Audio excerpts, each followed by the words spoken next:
ne veut pas dire que Dieu est injuste. Dans sa souveraineté, tout est possible. C'est là que vous allez voir dans son équilibre. Vous pouvez être là, vous mangez chez vous. Mais votre voisin là n'a pas mangé.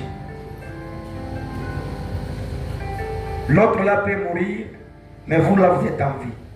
Dieu est souverain. Et l'homme n'a pas le pouvoir de les juger. Pour dire ce que tu as fait, ce n'est pas bien. Dans sa souveraineté, vous allez expérimenter la main puissante de Dieu. Donc, quand Dieu prend ses enfants, il les amène dans la terre promise. Dieu les avait donné les 10 commandements, il les avait donné diverses lois pour solidifier les relations. Une fois qu'ils étaient à la porte de Canaan, Dieu les avait d'abord donné une obligation. Quand vous allez entrer, commencez d'abord à détruire les ordres que vous allez trouver. Vous allez chasser tout le peuple que vous allez trouver. Là, je suis dans le livre des Nombres. Le peuple qui vous laisserez sera pour vous comme des épines dans vos yeux. Certes, vous allez posséder. Je vous donne aussi le pouvoir de tout renverser et tout détruire. Si vous mettez de la négligence, ce que vous allez négliger, ça va vous rattraper demain. Et quand ils sont arrivés, ils ont détruit. Avant de posséder après le partage, Dieu fixe encore une autre condition. Vous devez garder ma loi pour vivre heureux. Vous devez observer mes commandements que Moïse vous avait prescrits. Vous serez heureux dans cette terre. Mais au cas où vous allez partir en dehors de mes principes, moi, votre Dieu, je serai là pour vous comprendre. Raison pour laquelle j'aimerais dire à une personne, nous ne venons pas à l'église pour bénéficier seulement de ce que Dieu fait.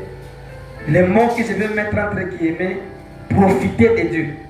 Que Dieu me donne, que Dieu me lève, que Dieu me délivre, mais je n'ai pas besoin de lui après.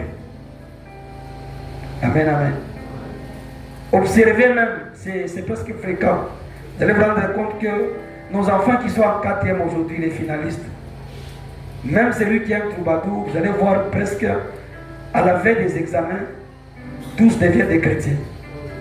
Ils commencent à prier, à crier, tout simplement pour avoir les diplômes. Après les diplômes, vous allez voir dans le 100%, peut-être 30% vont rester fidèles à Dieu.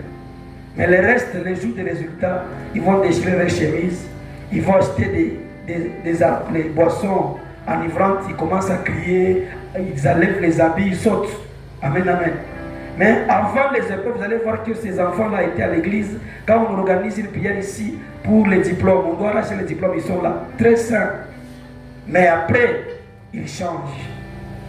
Mais ça ne passe pas avec Dieu, Papa Jérémie. Si Dieu vous fait grâce, vous devez garder la communion. C'est ce qu'il avait réclamé à Israël. Vous allez posséder, mais vous devez observer à la loupe tout ce que mon serviteur Moïse vous avait prescrit.